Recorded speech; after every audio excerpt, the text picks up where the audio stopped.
来关心美国总统川普日咧是和南非的总统拉马福沙见面，川普是指控讲放影片，指控南非白人农民受到种族歧视，嘛有受到暴力。那南非的总统是拉马福沙虽驳回，讲这毋是事实。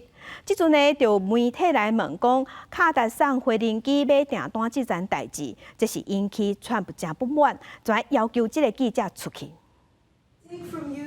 美国总统川普伫咧白宫讨言行办公室接待南非总统拉马福沙，讲到伫咧南非的白人正面临着种族灭绝。拉马福沙讲这是不实言论。If there was Afrikaner farmer genocide, I can bet you these three gentlemen would not be here, including my Minister of Agriculture. It has to be responded to. Turn the lights down. 川普解说影片的内容是非洲的农民的家属正伫咧哀悼，老两边拢是失利家。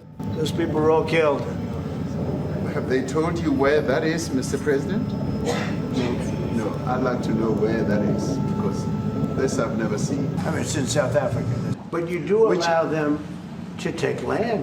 No. You do allow them to take land. Nobody can and then take when land. they take the land, they kill the white farmer. And when they kill the white farmer, nothing happens to them. No, there is quite Nothing happens to there them. is criminality in our country. 美国南非即马关系正紧张，这边访问重点放伫咧贸易方面的合作，加南非白人的问题。尾后一个记者问一个问题，川普正会多。Mr. President, the Pentagon announced that it would be accepting a Qatari jet to be used as Air Force One. What are you talking about? You know, what are you talking about? You know, you got to get out of here.